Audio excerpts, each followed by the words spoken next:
Yes, good evening, one and all. So, welcome back to our class. So, right now in this session, today we are going to start the new concept that is about the metals and non-metals. So, which comes under 10th class CBSE chemistry topic. Okay. So, the name of the topic which we are going to discuss right now is about the new topic that is about the metals and non metals. So ఇది యాక్చువల్గా మనకి previous video క్లాసెస్లో ఎక్కువగా మనం acids bases salts మీద discuss చేసుకోవడం జరిగింది. But right from today onwards we షిల్ discuss about the topic of metals and non metals. So metals అంటే ఏంటి, నాన్ మెటల్స్ అంటే ఏంటి, అలాగే మెటల్కి ఉండాల్సిన ప్రాపర్టీస్ ఏంటి, అలాగే how can we differentiate A metal and A non metal. So metal ఏది, non metal ఏది, సో వాటి యొక్క ప్రాపర్టీస్ ఏంటి, అయితే ఫిజికల్ ప్రాపర్టీ ఏంటి, అలాగే కెమికల్ ప్రాపర్టీ అంటే ఏంటి, ఇవన్నీ కూడా మనం ఒక basic introduction we will provide you in this session. So once again I would like to reveal the name of the topic that is about the metals and non metals. So జనరల్గా మనం ఈ topic start చేసే ముందు so metal అని, metals, non metals అని ఇలా చెప్తున్నాం. So generally ఇది మనం ఎలా స్టార్ట్ చేస్తాం అంటే మనం కెమిస్ట్రీ పాయింట్ ఆఫ్ వ్యూలో ఎలిమెంట్ అనే టాపిక్ని స్టార్ట్ చేస్తాం. సో మనకి ఈ పీరియాడిక్ క్లాసిఫికేషన్ ఆఫ్ ఎలిమెంట్స్ అవ్వచ్చు, so whatever it may be. So జనరల్గా element is nothing but, so మనం 10th క్లాస్ కెమిస్ట్రీలో చూసాం మనం classification of elements as per the S block, P block, D block, అలాగే transition elements, inner transition elements, lanthanoids, actinoids. So ఇలా ఏంటంటే మనం different classification of elements అనేవి చూడడం జరిగింది. సో అందులోనే మనం కనుక అబ్జర్వ్ చేస్తుంటే ఆ పీరియాడిక్ టేబుల్లో మనకి గ్రూప్స్ అండ్ పీరియడ్స్ అని ఉంటాయి. సో అయితే ఆ గ్రూప్స్లోనే ఎలిమెంట్స్ ఉంటాయి, అలాగే పీరియడ్స్లో కూడా మనకి ఎలిమెంట్స్ ఉండడం జరుగుతుంది. అయితే ఇప్పుడు కంప్లీట్గా మనం చెప్పాలంటే ఆ పీరియాడిక్ క్లాసిఫికేషన్ ఆఫ్ ఎలిమెంట్స్లో మనకి కొన్ని మెటల్స్ ఉంటాయి, కొన్ని నాన్ మెటల్స్ ఉంటాయి, మరికొన్ని బోత్ మెటల్ ప్రాపర్టీ కలిగి ఉంటాయి, నాన్ మెటల్ ప్రాపర్టీ కూడా కలిగి ఉంటాయి అనమాట. అంటే దీన్ని బట్టి మనం తెలుసుకోవాల్సింది ఏంటంటే మెటల్స్ అండ్ నాన్ మెటల్స్ ఈ రెండు కూడా మనకి ఎలిమెంట్స్ నుంచి వచ్చాయి అనమాట. సో కాబట్టి ఫస్ట్ కాన్సెప్ట్ మనం ఎలిమెంట్ నుంచి చెప్పుకుంటూ రావడం జరుగుతుంది అనమాట. So basically element has been divided into 3 categories. అంటే మనకు ఉన్నటువంటి ఈ periodic classification of elements, periodic టేబుల్లో మనకి ఎలిమెంట్స్ ఉండడం జరుగుతుంది అనమాట. ఈ ఎలిమెంట్స్ అన్నీ కూడా మనకి 3 టైప్స్లో మనకి క్లాసిఫై చేయడం జరుగుతుంది. So basically all these elements which were arranged in a periodic table, these elements are categorised into 3 categories. So elements అనేవి 3 కేటగిరీస్లో డివైడ్ చేయడం జరిగింది. అందులో the first category of element is called metal category, and second one non metal category, and third one వచ్చేటప్పటికి metalloid. Okay, metals, non metals and metalloids. So ఈ మూడింటిని కలిపి మనం ఎలిమెంట్స్ అంటాం. So elements can be classified into 3 categories: metals, non metals and metalloids. అయితే ఇప్పుడు మనం metals అనే టాపిక్ మనం పట్టుకుంటాం. So how can we differentiate A metal and A non metal. Metal అని ఎప్పుడు అంటాం, నాన్ మెటల్ అని ఎప్పుడు అంటాం అంటే మనం బేసిక్గా తెలుసుకోవాల్సింది ఏంటంటే మెటల్కి కొన్ని ప్రాపర్టీస్ ఉంటాయి. ఈ ప్రాపర్టీస్ అన్నవి ఆపోజిట్లో ఏవైతే ఉంటాయో అవి నాన్ మెటల్స్లోకి ఉంటాయి అనమాట. అయితే ఇప్పుడు ఫర్ ఎగ్జాంపుల్ ఈ మెటల్ అంటే ఏంటంటే జనరల్గా మెటల్కి ఉన్నటువంటి నేచర్, అంటే ఒక సబ్స్టెన్స్ ఇది మెటలు లేదా ఈ సబ్స్టెన్స్ ఇది నాన్ మెటలు అని ఎప్పుడు చెప్తామంటే మెటల్స్కి ఎప్పుడు కూడా ఎలక్ట్రాన్ని లూజ్ అయిపోయే నేచర్ ఉంటుంది అనమాట. So we have to remember this point: the substance or the element in which the substance shows more importance to lose the electron. లేదా ఒక ఎలక్ట్రాన్ని బయటికి పంపించడానికి కానీ లేదా ఒక ఎలక్ట్రాన్ వదులుకోవడానికి కానీ ఇష్టపడుతూ ప్రోత్సహించుకునే నేచర్ ఉన్నటువంటి సబ్స్టెన్స్ని మనం మెటల్స్ అంటాం. సో మెటల్ అంటే is nothing but the substance which loses its electron and becomes a positive ion. అంటే ఒక ఎలిమెంటు ఎలక్ట్రాన్ వదులుకుంటూ ఎలక్ట్రాన్ ఎప్పుడైతే అది లూజ్ అయిపోయిందో ఆటోమేటిక్గా ఎలక్ట్రాన్స్ అనేవి ఎప్పుడైతే బయటకు వెళ్ళిపోతూ జరుగుతుందో ఆటోమేటిక్గా పాజిటివ్ ఛార్జ్ అనేది క్రియేట్ అయిపోతుంది అనమాట. ఎందుకంటే నెగిటివ్ ఛార్జ్ ఎలక్ట్రాన్స్ బయటకు వెళ్ళిపోతూ ఉంటే ఆ సబ్స్టెన్స్లో పాజిటివ్ ఛార్జ్ పెరుగుతుంది అనమాట. సో అటువంటి వాటిని మనం మెటల్స్ అంటాం. కాబట్టి మనం తెలుసుకోవాల్సిన డెఫినేషన్ ఈజ్ నథింగ్ బట్ మెటల్కి నాన్ మెటల్కి ఏంటంటే first of all we need to understand the definition of a metal is nothing but the element or a substance which donates or which loses its electron and becomes a positive ion. ఎలక్ట్రాన్ని కోల్పోయి అది positive ion కింద మారే substance ఏదైతే ఉందో దాన్నే మనం metal అంటాం. So then what are the properties of a metal? So జనరల్గా ఒక మెటల్కి ఉన్నటువంటి ప్రాపర్టీస్ ఏంటి? So generally every metal will be having two important properties. Listen carefully. Metal will be having two important properties. The first one, physical property, and the second one, chemical property. Physical property, chemical property. So మీకు అన్ని కూడా క్లారిటీగా చెప్తున్నాం. So first ఎలిమెంట్తో start చేసుకొచ్చాం. Elements అన్నవి 3 టైప్స్లో ఉంటాయని చెప్పుకున్నాం. Those are nothing but metals, non metals and metalloids. అందులో మెటల్స్ అంటే ఏంటో చెప్పుకున్నాం. So metal is nothing but the element or a substance which loses its electron and becomes a positive ion అని. So and then every metal will be having 2 important properties అని చెప్పి, physical properties ఉంటాయి, chemical properties ఉంటాయి. So అయితే మెటల్కు ఉన్నటువంటి physical properties ఏంటి? Physical అంటే భౌతికంగా, అంటే ఒక మెటల్కు ఉన్నటువంటి ఫిజికల్ ప్రాపర్టీస్ ఎక్కువగా మనం ఒక 6 ఫిజికల్ ప్రాపర్టీస్ ఉంటాయి. ఎన్ని ఉంటాయండి మనకి? ఎక్కువగా 6 ఇంపార్టెంట్ ఫిజికల్ ప్రాపర్టీస్ ఉంటాయి. అందులో ఫస్ట్ ప్రాపర్టీ అంటే ఒక మెటల్కు ఉండాల్సినటువంటి ప్రాపర్టీస్ ఏంటి అంటే first one conductivity. First property ఏంటండి? కండక్టివిటీ. ఇది అందరూ కూడా గుర్తుపెట్టుకోవాల్సినటువంటి ఫిజికల్ ప్రాపర్టీస్. ఫస్ట్ ప్రాపర్టీ వచ్చి కండక్టివిటీ. ఓకే, దీని మీనింగ్స్ నేను తర్వాత చెప్తాను. Okay, first property conductivity and second one sonority. SONORITY. సోనోరిటీ.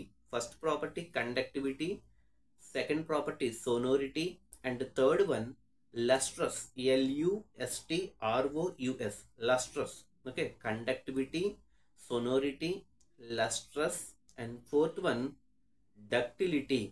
DUCTILITY. ductility. And fifth one malleability. ఏమంటుంది? malleability. Okay, ductility, malleability, sonority, lustrous and conductivity. And last 6th వన్కి వచ్చేటప్పటికి very hard in nature, అంటే చాలా స్ట్రాంగ్గా ఉంటాయని అర్థం. ఈ 6 కూడా మనకి physical properties of a metal అంటాం. ఏమంటాం వాటిని? Physical properties of a metal. Okay, ఒక మెటల్కి ఉండాల్సినటువంటి 6 ప్రాపర్టీస్ ఏంటంటే first one conductivity, okay, second one sonority and third one lustrous and fourth one ductility and fifth one malleability and sixth one hardness of a metal. ఇవి మనకి 6 physical properties. అందులో ఫస్ట్ది conductivity అని చెప్పాం. So conductivity is nothing but A metal should act as a good conductor of heat and as well as good conductor of electricity. ఒక metal అన్నది ఒక good conductor of heat కింద act చేయాలి, ఒక గుడ్ కండక్టర్ ఆఫ్ ఎలక్ట్రిసిటీ కింద కూడా act చేయాలి. అంటే ఎలక్ట్రిసిటీని అది అలౌ చేయాలి, దాంతో పాటుగా హీట్ను కూడా అది అలౌ చేయాలన్నమాట. అది దాని అర్థం. A good conductor of electricity and as well as a good conductor of heat. ఈ 2 ప్రాపర్టీస్ని కలిపి మనం కండక్టివిటీ అంటాం. ఏమంటుందని? కండక్టివిటీ. సెకండ్ ప్రాపర్టీ ఏం చెప్పుకున్నాం? సోనోరిటీ. SONORITY. సోనోరిటీ అంటే the property of a metal which can be able to produce sound. సౌండ్ని produce చేసే property ఏదైతే ఉంటుందో మెటల్కి, దాన్ని సోనోరిటీ అంటాం. ఫర్ ఎగ్జాంపుల్ మెటల్స్ ఏదైనా తీసుకోవచ్చు, ఒక స్టీల్ పళ్ళెం కానీ, ఒక రాగి చెంబు కానీ, అలాగే మెటల్కి సంబంధించి ఒక ఐరన్ రాడ్ కానీ, ఏదైనా ఒక దాన్ని తీసుకొచ్చి ఇంకో దాంతో కొలైడ్ చేసినప్పుడు definitely will be able to hear some sound. ఆ సౌండ్ ప్రొడ్యూస్ చేసే ప్రాపర్టీని సోనోరిటీ అంటాం. ఏమంటాం? sonority. First one conductivity means every metal should be able to act as a good conductor of heat and good conductor of electricity. So that will come under conductivity. And the second one sonority, the property of a metal in producing the sound when it is going to be heated or when it is going to be collide with any other substance. A sound produce chese property is sonority antam. And the third important property lustrous. LUSTROUS. Lustrous, the perfect meaning of the word lustrous is nothing but able to exhibit brightness or shining. అంటే కాంతి వశంగా అనమాట. అంటే కాంతిని బాగా అది బయటకు exhibit చేస్తుంది, shining కానీ brightness కానీ. అంటే ఇప్పుడు చూడండి, for example gold ornaments, silver ornaments, అలాగే డైమండ్స్, ఇవన్నీ మనకి షైన్ అవుతూ ఉంటాయి. ఆ షైన్ని బయటికి ఎగ్జిబిట్ చేసే ప్రాపర్టీని మనం లస్ట్రస్ ప్రాపర్టీ అంటాం. ఏమంటాం దాన్ని? lustrous property means the property of a metal that can exhibit brightness or that can exhibit shining is called lustrous antam. Okay, so ikkadiki manaki 3 properties ayya. Okati conductivity and second one sonority and the third one lustrous. So conductivity is nothing but able to conduct heat and able to conduct electricity. And coming to sonority, the property of a metal that can be able to produce sound when it is going to be hammered or struck or collided with any other substances. And third one lustrous. Lustrous is the word that is related to the shining or the exhibiting brightness. The property of a metal that will be able to produce brightness or shining is called lustrous. And fourth one వచ్చేటప్పటికి ductility, DUCTILITY. Ductility అంటే ఏంటంటే ఏ metal అయితే మనం wires కింద మార్చుకోవడానికి ఫ్లెక్సిబుల్గా ఉంటుందో. For example aluminium metal ఉంది, aluminium మెటల్ని aluminium wire, aluminium తీగలాగా మనం తయారు చేసుకోవచ్చు. అలాగే కాపర్ ఉంది, రాగి, కాపర్ వైర్ కింద మనం మార్చుకోవచ్చు. జింక్ వైర్, కాపర్ వైర్, అలా అల్యూమినియం వైర్. అలాగే మనం the property of a metal which can be drawn in to the wires, అంటే మనకి వైర్స్ కింద మార్చుకునే ప్రాపర్టీ కనుక ఉంటే ఆ ప్రాపర్టీని మనం డక్టిలిటీ ఆఫ్ ఎ మెటల్ అంటే the property of a metal which is suitable to drawn into wires కింద మార్చుకునే ప్రాపర్టీ ఏదైతే ఉందో దాన్ని మనం డక్టిలిటీ అంటాం. ఏ ప్రాపర్టీ? వైర్స్ కింద మార్చుకునే ప్రాపర్టీ. ఓకే, దాన్ని మనం డక్టిలిటీ అంటాం. ఇకపోతే నెక్స్ట్ది మెలియబిలిటీ. MELLEABILITY.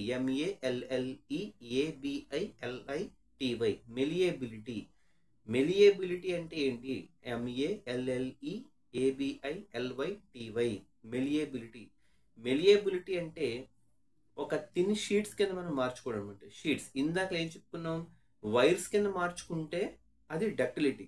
ఇక్కడ వైర్స్ కింద కాదు, ఒక టిన్ షీట్స్ కింద అనమాట. అంటే జింక్ షీట్స్, అల్యూమినియం షీట్స్. ఇప్పుడు మనం అబ్జర్వ్ చేస్తే మనం రైల్వేలో మనం ఎప్పుడైనా ట్రైన్స్లో మనం ట్రావెల్ చేస్తున్నప్పుడు ఒక ఫుడ్ ప్యాకింగ్ అనేది ఇస్తూ ఉంటాడు. ఆ ఫుడ్ ప్యాకింగ్ చేసినప్పుడు ఒక అల్యూమినియం ఫాయిల్ బాక్సెస్లో ఫుడ్ పెట్టి దానిపైన ఒక అల్యూమినియం దాంతో మనకి కోటింగ్ చేసి ఒక స్క్వేర్ షేప్ ఒక షీట్లా తయారు చేసి ఇస్తూ ఉంటాడు అనమాట. సో దాన్ని మనం మెలియబిలిటీ అంటాం. అంటే the property of a metal that can be drawn in to a thin sheets అనమాట. థిన్ షీట్స్ కింద ఒక మెటల్ని మనం లోబర్చుకుని కన్వర్ట్ చేస్తే ఆ ప్రాపర్టీని మెలియబిలిటీ అంటాం. అలా కాకుండా అదే మెటల్ని మనం ఒక వైర్ కింద మార్చుకుంటే డక్టిలిటీ అంటాం. సో తేడా చూసుకోండి, డక్టిలిటీకి మెలియబిలిటీకి చాలా మంది కన్ఫ్యూజ్ అవుతూ ఉంటారు. డక్టిలిటీ అంటే వైర్స్ కింద మార్చుకునే ప్రాపర్టీ, అలా కాకుండా వైర్స్ కింద కాకుండా ఒక థిన్ షీట్స్ కింద మార్చుకుంటే దాన్ని మెలియబిలిటీ అంటాం. సో డక్టిలిటీ, మెలియబిలిటీ రెండు కూడా మెటల్స్ ఎగ్జిబిట్ చేసే ప్రాపర్టీస్. అంటే the property of a metal that can be drawn into wires అయితే ductility, and the property of a metal that can be drawn in the form of thin sheets is nothing but malleability, and the property of a metal that can be able to exhibit brightness or shining is called lustrous, and the property of a metal that can be able to produce a sound is called sonority, and the property of a metal which can act as a good conductor of heat and good conductor of electricity nothing but conductivity. ఇకపోతే last property hardness. So జనరల్గా metals అనేవి ఎక్కువగా మనకి హార్డ్గా ఉంటాయి. Those are very very hard and they are getting able to reflect whatever the light that will fall on the surface of a metal. అవి చాలా హార్డ్గా ఉంటాయి. సో అందుకే అవి అంత తొందరగా బ్రిటిల్ అంటే డెలికేట్గా ఉండవు అనమాట. సో మెటల్స్తో ఎప్పుడైనా చూడండి, మనం ఎప్పుడైనా కొలైడ్ అయినప్పుడు కానీ మనం తగిలినప్పుడు కానీ మనకి గీసుకుపోతూ ఉంటాయి. ఆ ఫ్రిక్షనల్ ఫోర్స్ మన మీద యాక్ట్ చేసి వాటికేం అవ్వదు, మనకే గిరిగిపోవడం లేదా బ్లీడింగ్ అవడం లాంటివి జరుగుతుంటాయి. అంటే దానివల్ల అర్థం ఏంటంటే metals are very hard in nature. So ఈ 6 కూడా మనకి important physical properties of a metal. ఏంటంటే అవి conductivity, sonority, lustrous, ductility, malleability and hardness. ఈ ఆరిటిని కలిపి మనం ఏ ప్రాపర్టీస్ అంటాం? Physical properties of a metal. Metal అంటే ఆల్రెడీ మనం చెప్పుకున్నాం ఏంటంటే ఏ సబ్స్టెన్స్ లేదా ఏ ఎలిమెంట్ అయితే ఒక ఎలక్ట్రాన్ని లూజ్ అయిపోయి ఒక పాజిటివ్ అయాన్ కింద మారుతుందో, అంటే ఎలక్ట్రాన్ లూజ్ అయిపోవడం అంటే అది నెగిటివ్ ఛార్జ్ కోల్పోయి పాజిటివ్ కింద మారుతుందో దాన్ని మనం ఎలిమెంట్ అంటాం అనమాట. సో నెక్స్ట్ వీడియో సెషన్ క్లాస్లో we షిల్ discuss about the chemical properties of a metal. So ఇప్పుడు ఈ సెషన్లో ఫిజికల్ ప్రాపర్టీస్ అయ్యాయి. సో నెక్స్ట్ సెషన్లో మనం కెమికల్ ప్రాపర్టీస్ అంటే ఏంటి అనేది మనం డిస్కస్ చేసుకోవడం జరుగుతుంది. Okay, so I hope this class is very very useful and provides a basic information about the metals and non-metals. So good evening, have a nice day, take care everyone. Please note down all the important points which we have discussed and provided in the session. So good evening, have a nice day.